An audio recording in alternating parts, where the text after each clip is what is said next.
Good day, my friends. Welcome to the Now-ist Experience podcast. Today, we are with a light in the world, McCailey. Welcome. Thank you. I'm so excited to be here with you in the now. Amen. You've got something going on that's like changing my world. Just so you all know, I've been on a lot of podcasts. I've never had my guest jump scare me before the podcast.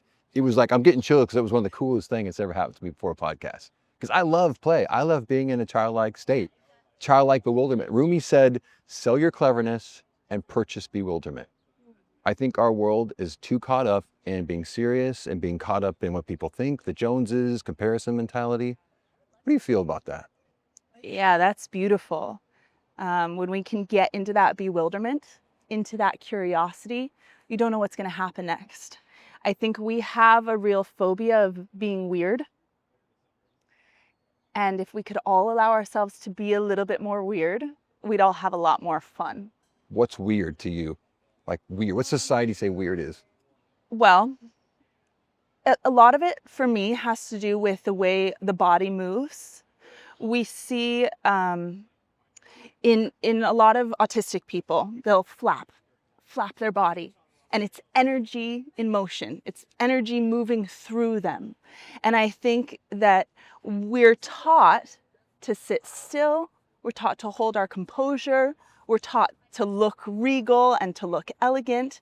But if we actually were doing what our nervous system wanted to do, it'd be like a lot of shoulder movement. It'd be a lot of hand movement. And we would just have more freedom. But to society, that's weird. It just looks weird to move like that. One great teacher said, emotion is created by motion. I forget who said that. It might have been Tony Robbins, but I thought that was so good because when you're feeling sad or down, it's because you're static, right? Or feeling exuberant, you're always moving. Your face is moving. Motion, I mean, you're so much about motion, but playful motion, childlike motion. Right? Not being so concerned about what people think about how you're walking, your posture, what you say, your facial expressions. Children, cue the baby crying is what it's about. It's about being more childlike in our daily life and then sharing it with other people. And it doesn't matter what that looks like. It can be up, it can be down. I always say that play can look like resting. Play can look like researching. Play is so many different things. And what I want to help the world find is a play that brings you into your inner child, but doesn't make you feel juvenile. I'm not going to make you sit here and pretend to drink tea with me, unless all of a sudden we're doing British accents. I would drink a milkshake. I would drink a milkshake. Okay, but tea would cheers to that. You know, really allowing ourselves to just get curious. Curiosity. Play in different ways. Curiosity. That is what's missing. We're so caught up, I think, in linear time. That's why I'm so obsessed with the present moment, because we're linear time or past future psychological time, where those meet, and internal time, that crossification is the now. So children only live in present moment awareness. Think about it, right? When you're looking at kids in a sandbox, someone's saying, I'm Batman, or I'm Wonder Woman, or right, or here, look at my cape flowing off my back. They don't care if people are looking at them in the sandbox being crazy, building castles, pretending they're in some other world or on Mars. Like, why, how did we lose that? Why did we lose that? You know, I think imagination is really important. That was the gift that meditation gave me, is being able to really picture these unique worlds. And I don't know about you, but I have a really vivid dream life. Yes. And I could be sitting here with you, but all of a sudden I'm imagining myself flying over Mars. And in an instant, half of my being is there in that experience. And I think imagination is really important, because you realize that even though this is what we all are seeing, there are all of these different dimensions that we can be in an instant. I've learned that imagination is the greatest gift we've been given by God. I believe imagination is the thing that and I have this quote from my book, The Now-ist. It says, imagination is the sharpest knife to cut fear and doubt out of your life. Because you can imagine yourself, if you're in a bad situation, challenging things happening in your life, or outcomes happen that you don't want to happen. But if you imagine it different, if you can literally think of yourself, feel yourself with all five of your senses in that imaginative state, it interrupts the patterns of fear and doubt and worry. So I have a meditation that connects that to it. But you're right, imagination is the gift of play. It's how you become childlike.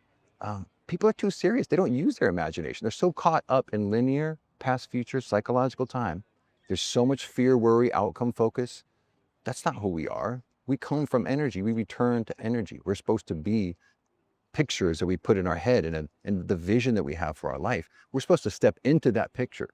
Most people are so caught up in this current surrounding that they lose the gift of imagination and, most importantly, the gift of play. That's why I love that you're here sharing that with the Now-ist Nation today, because the gift of play is what we need to inspire people to live into that. I think it's really important when we approach play that we first start with morals, and good and bad are just words.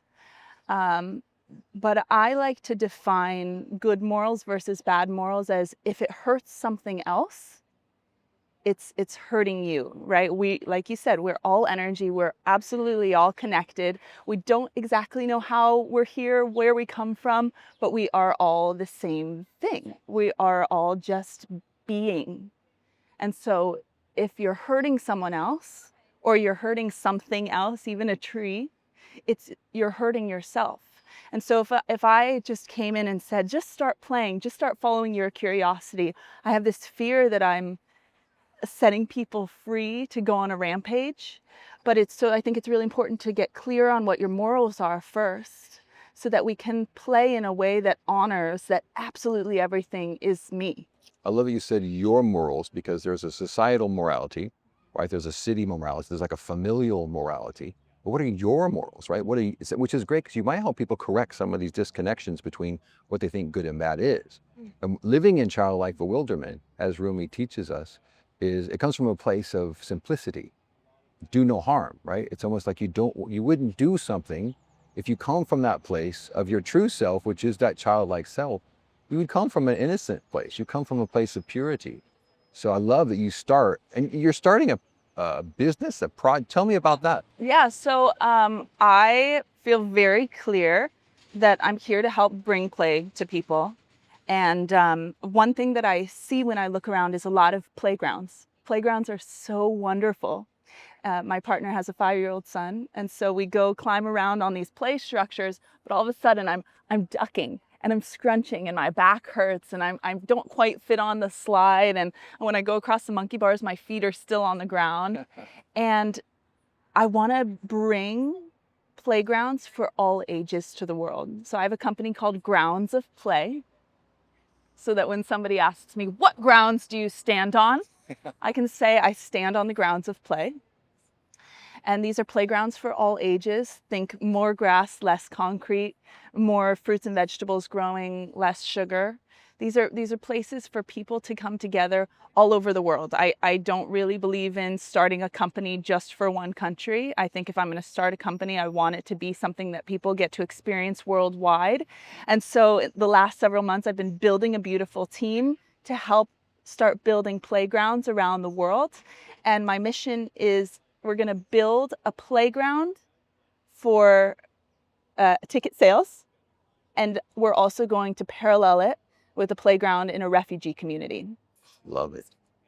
Yeah. That is genius. We are starting here in Santa Barbara with a social club. It's our incubator. It's called State Street Social Club. And it's a place where adults come together to learn how to play and learn to be in connection with each other. I think that humans get into connection really easily through play. Were you big on family game night? Huge. I love games, period. I mean, I love that. And I love that you're starting here in our beautiful Santa Barbara paradise, which we're blessed to live here. I never take the city for granted. It's the American Riviera. There's something about the city that chose me. When I met my wife 32 years ago, I fell in love with her and Santa Barbara at the same time. She doesn't feel like I'm cheating on her. St. Barbara is somebody in our life. And the fact that Santa Barbara, I think, is receptive to that, because we are a community. Everybody's kind of on the same high here because it's so beautiful, the weather's so beautiful. I know it'll be successful because this city has its own culture and its own kind of local community that I know will gravitate towards that. And I'm happy to support you in getting the word out and getting that started, because the world needs you. The world needs that mission. It needs that type of play. I want to offer spaces that help people figure out what their curiosity is. I picture maybe it's your first day showing up at one of our playgrounds and you're waiting in line, and 20 minutes later you're at the front. Well, a year later, when you're waiting in line, I want you to get the people around you playing a game. That's my goal, right? And so I want to build spaces that are for curiosity. I've been an event producer here in Santa Barbara for many years, and we did a Halloween event. You and I were sharing our love for Halloween. It was called the Witches Ball. I hosted every Halloween. And this time we had about 8 rooms, and people started by walking through a theatrical experience that was also a lesson. We got them to have a partner and do an exercise. We got them to scream and shout out loud. And you go into a party, you're not used to screaming, and all of a sudden you scream and you're in your power. So we designed this experience for people to get into their power, to know that they're not spectators, but they're participants in this experience. And then they came down into our cocktail reception, and a little bit later we had other rooms open where you could make tea, make your own potion, play like a bartering game. And then we had a speakeasy open up later in another room, and we had a whole tea ceremony. We had a room where you could read tarot cards. We had a group of people playing music, doing a jam in one of the bathrooms. And so our musicians were jamming in the bathtub, and it was amazing. We fit like 20 people in this bathtub, and it was just ridiculous. But one thing I noticed is nobody was on the dance floor. We love to dance. We really love to dance, but nobody was on the dance floor because everyone is craving experiences. That's the litmus test, isn't it? That's the test. Okay, so litmus test is when the efficacy of something is proved. So you said that everybody were in all these different rooms, but nobody was on the dance floor, which is crazy because when you go to a club, everybody drinks, they go to the dance floor to connect. But you kind of proved, that's why the efficacy of your kind of concept is proved, because everybody went to these different rooms because they were so hungry for curiosity, so hungry for something fresh, or just to connect with people in a different way. So that's just, to me, that's the proof of concept that you needed. And you give people a shared thing, whether it was the theater performance or potion making activity. And now my focus is here. And so it's easier to connect with the people who are also focusing on their thing, because I'm being myself in this project, rather than sitting down and having to go, so who are you? What do you do? And that can be really hard for people. It's nice to have a barrier of entry that's just easily broken. That's so brilliant. I can't wait, because Santa Barbara, I think, is I know it is. Things happen for a reason. There are no accidents in this divinely organizing universe.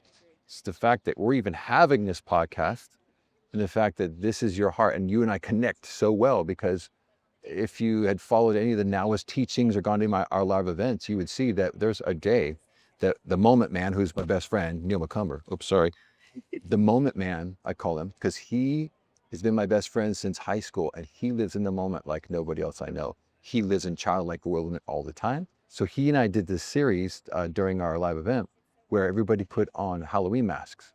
Then we had them use all these weird voices. We had them move their body. We had them just do these things that were out of their comfort zone.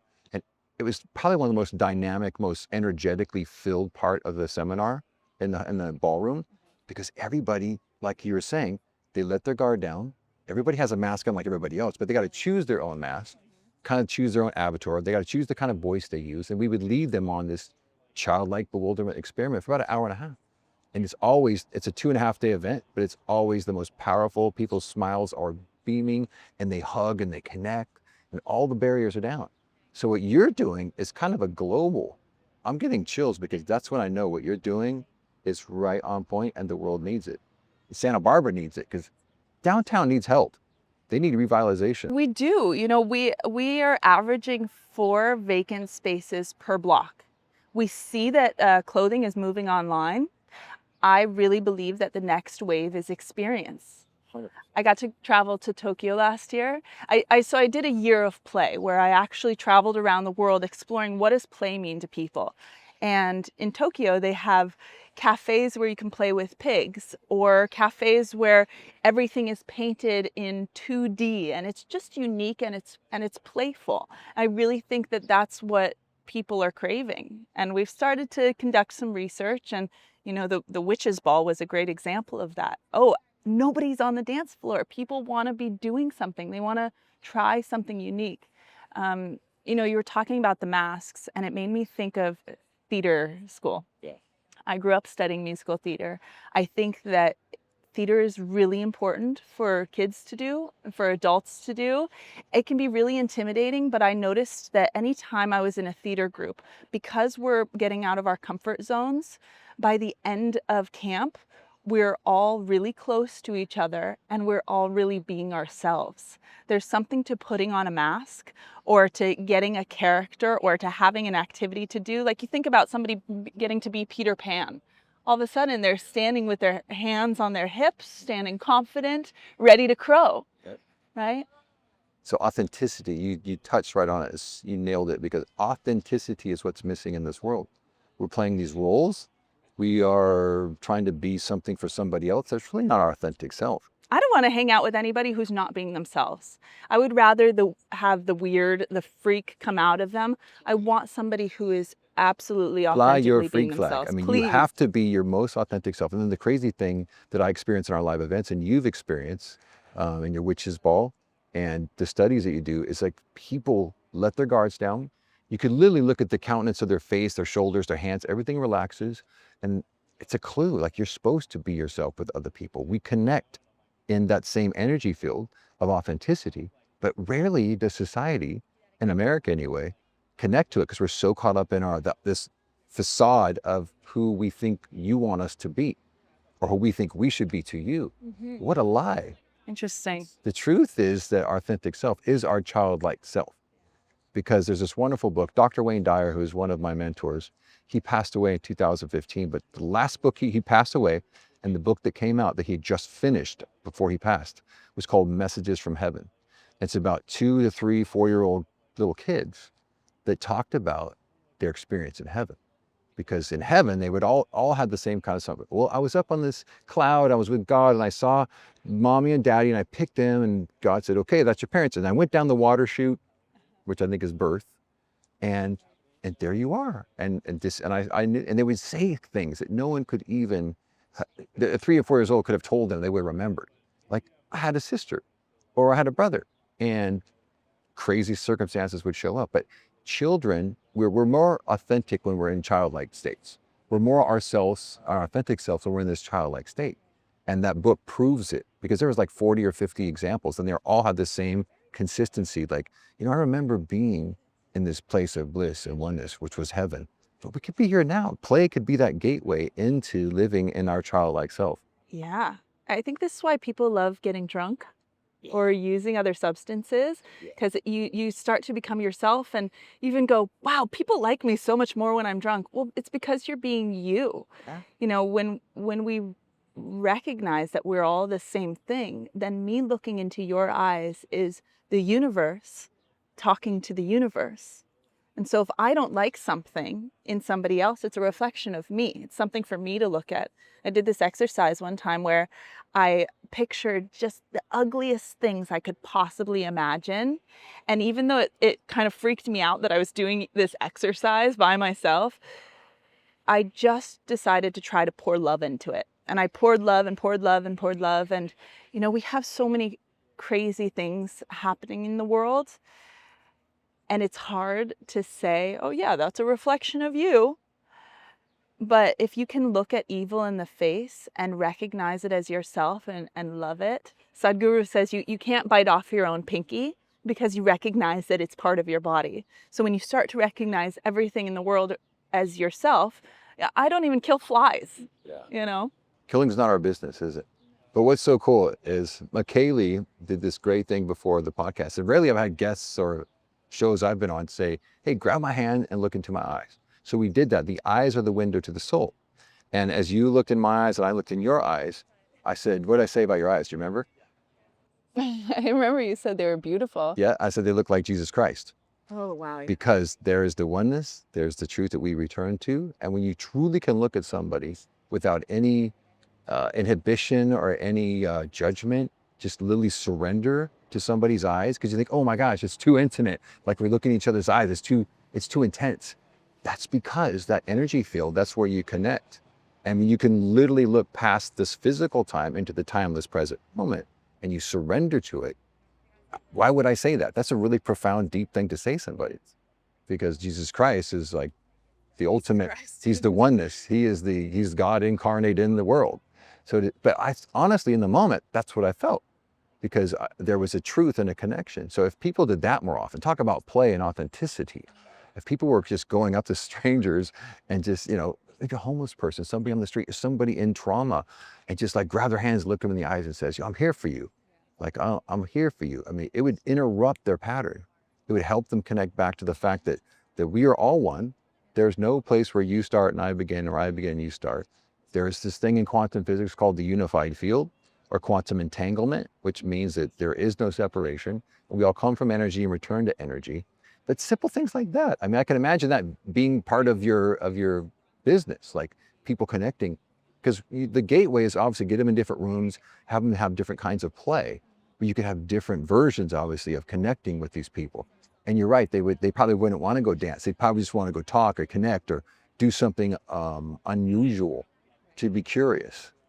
Is that what you found probably as you're working with people, that they're surprising you, I bet? Yeah. I think that it's really easy. We, especially in the spiritual self-help world and wellness world, oh, meditation is this hard thing you've got to get to, and all this shadow work you've got to do. But I find that it's a lot easier than that. Anytime I'm at a dinner party, I love to offer a question to the table, because rather than doing the small talk in all of our own corners, now we're connected as a group, and it's really simple. One of my favorite questions to ask in a group is, share something you're proud of yourself for recently. And then we all get to know each other a little bit more. And it's amazing how profound just sitting in a circle with other humans is, because we see that we relate to each other. We feel the humanity, we feel the oneness when we're just invited in. And I've seen people who are so turned off by the idea of being in a group. And all of a sudden, through this simple connection exercise, their mind is changed and their life is changed. Oh, interesting. I didn't realize that I needed this. But a bunch of humans doing it in a room together gives you more permission. Of course, while you're sharing this beautiful connection, a little child, right, you saw that, walks in the vents. That's what I love about synchronicities and the divine organizing energy, because when we're truly present with each other, truly switched in, turned on, upregulating our energy to the present moment, which is so powerful and vibrant, the young ones, that's their natural state. Like, they're just curious. They just want to, whatever. I pay attention to the signs. Yeah. Of course, synchronicities, I call them synchronicities, spiritual breadcrumbs. But if more people were connected to that, they would find that following what you're trying to teach people and bring people in together in play, in integration with the oneness, with their childlike state, it's so natural. I mean, Jesus says, speaking of Jesus, that, you cannot enter the kingdom of heaven until you become like little children. Yeah. So that's a clue, right? And we could do that on earth. It's not meant for some separate time or some old 2,000-year-old. It's now. Time. No, we all need childlike play. We need to enter the heaven, which is this present moment, because Jesus also said the kingdom of heaven is within you, here, in this earth. Like, it's within you. So we all have that childlike state within us. But why don't we act in that state more often? Why do you think the world is so serious and so anti-child play right now, and why they need what you're bringing into the world so much? I don't think I have an answer for that, because I sit with, in order to know peace, do we have to have war, right? In order to have light, we have to have dark. So I don't know the answer to that. I believe that everything happens for a reason. And so people say, oh, we were never meant to see this much of that's happening in the world. But now that we have social media, we're seeing everything, because we know that war and killing has been happening since the dawn of time. And people say we're not supposed to see it now. I don't think anything is an accident. And so maybe we are seeing it because we're moving into an era of peace. I do think people need it. I think that if I could hug everybody and offer them a little bit more freedom, I would. But we have people who are imprisoned.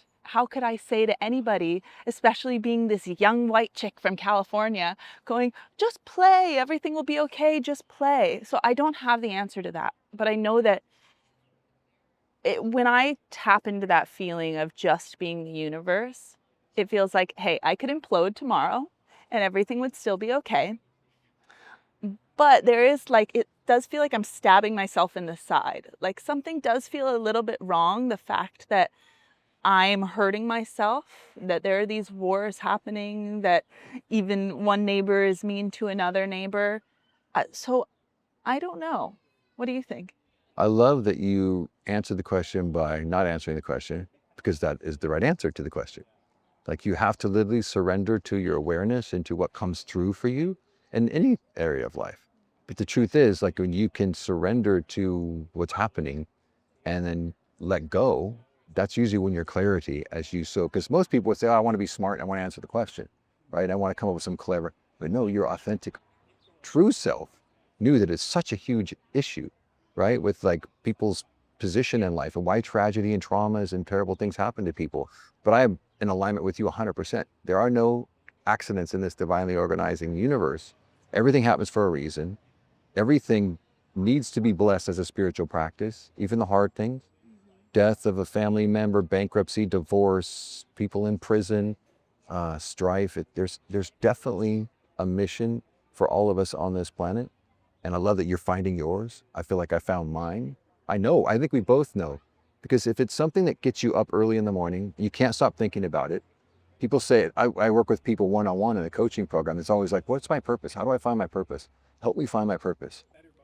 But you intuitively know your purpose when it wakes you up at 3 in the morning, or when you're reading books or scrolling social media, just in everything that aligns with what you feel like is good, because the feeling is the truth and the thinking is the lie.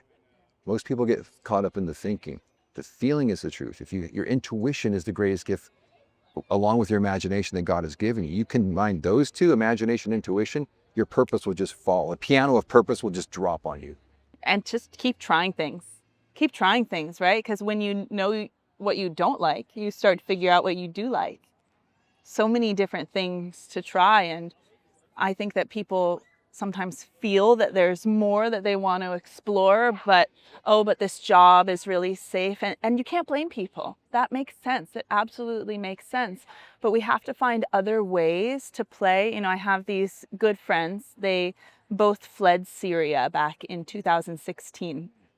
And I met them, well, I guess maybe they might have left a little bit earlier than that. But I met them, and again, I said, who am I to tell them to just start playing? But I used it as an experiment for myself with their awareness, with their consent. And I said, could we try playing?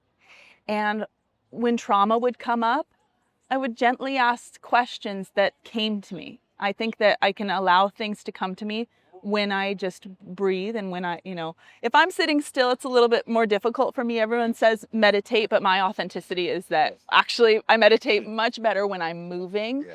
And so we allowed all these different things to come through them, and we played through different traumas, but we allowed it to be lighthearted.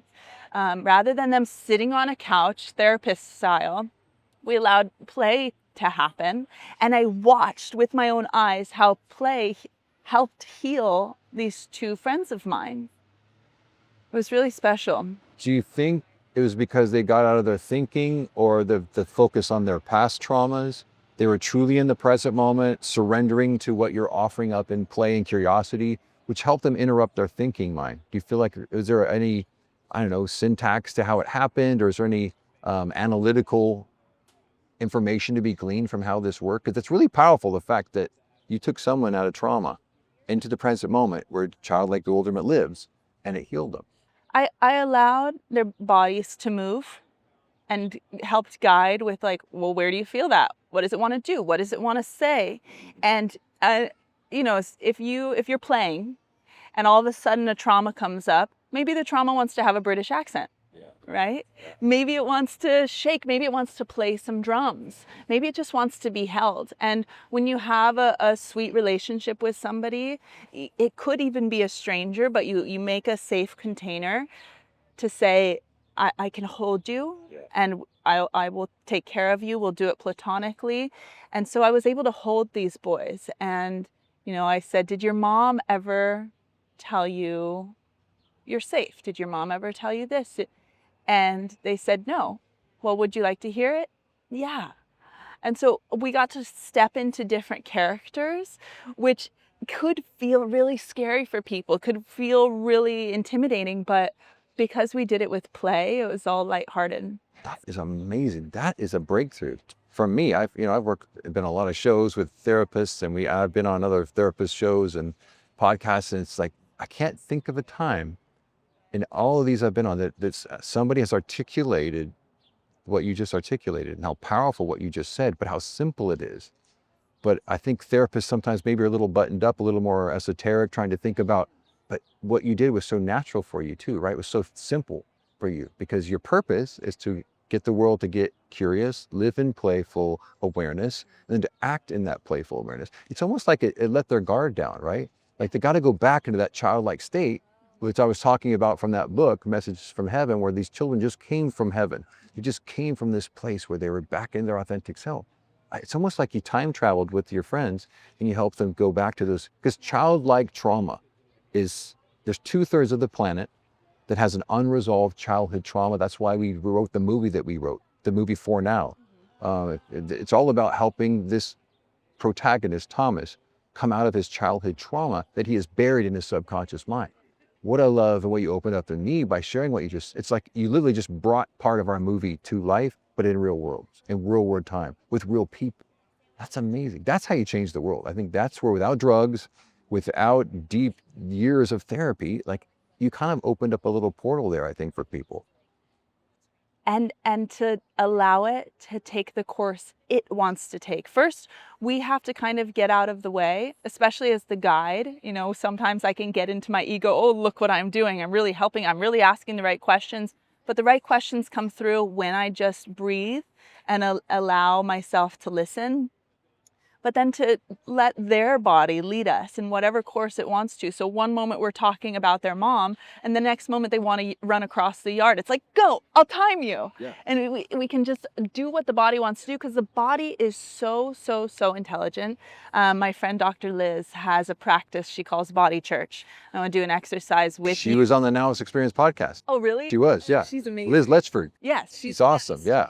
So I don't know if she did this, but I'm going to have you do it and listeners do it now. It's a simple exercise to help us get into our nervous system. You ready? Mm-hmm. So you breathe in to the top of the breath, and you hold, and you hold, and you hold, and you hold. And when you're feeling like you're coming to the end of being able to hold, you see where your body wants to move. Continue to hold your breath until your body just kind of starts to unwind. It knows what it wants to do. Oh, my shoulder wants to crack. Oh, I want to shake it in my knee. When we are holding our breath so long that our body starts to move, just allow it. You're good at holding your breath. I'm gonna pass out. Good. No, I'm just kidding. It's right in the neck. It's right in the neck. Until all of a sudden it's like, what wants to move? Mine was right in the neck. Yeah. Right in the neck. So I tend to hold tension in my neck. Isn't that interesting? That's so great. And so if you could try that, please try that. If you're driving, don't pass out. Yeah. It's so it's interesting, because that's exactly, it wasn't even a thought. It just, the body informed me. Like your whole, so then you work on that section of your body, probably. And actually, if we were to lie down and give ourselves permission to move however our body wanted to move, it might take a year, or it might take a month of just telling your body you're free to move, you're free to move. But eventually our body will start to shake and wiggle or dance around. The body knows what to do to take care of itself. Okay, I have 2 more exercises. Bring it, I love it. One is the idea of just following the signs. You brought this up earlier. Follow the signs. If you're not sure how to play, if you're not sure what your purpose is, follow the signs. Go on a walk in your neighborhood, or I guess downtown, somewhere where you're seeing words, and go, which way do I want to go? Wait till something sparks your interest. Oh, that word says love. I'm going to follow that. Just follow your curiosity for a day, but also start following signs and start asking the universe for signs, right? We hear people say, oh, God sent me a miracle, because you're asking for it, you're calling it in, and you're listening, you're looking out for it. And it might feel silly at first, but you start to follow the signs and you start to see the magic. When we believe in magic, it starts to happen more. And my other suggestion is, if you don't know how to play, ask a kid to make up the rules. Genius. And you'll probably feel silly, and that's perfectly brilliant. You literally I love all three of those. Write those down. Make sure you implement. They're so easy. All three of those are so easy. They're so easy. But what's important is that the last one goes right back into the source of play, which is children, right? Anybody can go to a park, walk your dog, look at little kids. We are literally, this is so great. Thank you, Alejo Synchro Bro, because he brought us to this beautiful dark coffee, and we're in this garden, and there's, I don't know, 10 kids, young little kids about the age we're talking about. Yeah. They're right here, and it's fun to just look around and see how they play. One of there has like a bucket and a shovel. One's the beautiful, experience with mother and child and chasing birds. I mean, there's your example. This is one of my favorite places to be in Santa Barbara. Just beautiful. Is it because it has this light energy? Because we're in the kind of the middle of the city too. Yeah. But these kids you can probably hear it in the background noise. Kids are screaming, playing. There is a synchronicity in itself that you get to bring all of this energy. And we have this intention of having this wonderful podcast, speaking with McCailey, and your mission to bring play into everybody's life, back into the life. And we're in this garden. So hey, how can people find you? How can they support what you're doing? Because what you're doing is world changing. So we're on the groundsofplay.com. You can also follow us on Instagram, Grounds of Play. We're also State Street Social Club, but we're kind of building up to our opening. And so very soon we're going to be opening a commercial spot in downtown Santa Barbara in the fall. And so it'll be very easy to find us, but start following the Grounds of Play. We're calling in builders, we're calling in artists, and we're just calling in community, people to say, here's how I like to play, because we want to offer you a space to come. I always say, you go up a ladder, you find a tunnel, you go through the tunnel, all of a sudden somebody's serving waffles, and you're like, where am I? You enjoy some waffles and you go down a slide of bringing play back to the world in these novel ways on playgrounds that fit adults. The world needs you, McCailey. They need your mission. Please go to groundsofplay.com. Find her on Instagram. To me, this is what it's all about. Living in childlike bewilderment, having your highest self connect to your lower self, which we call the childlike bewilderment state. Please look up McCailey, support her. I'm so excited I live in Santa Barbara. I can go to this place. I'm going to support you with all the Now-ist Nation and help you bring everybody to your spots to bring this world into more of a childlike state. Thank you so much, McCailey. Peace to you. God bless you.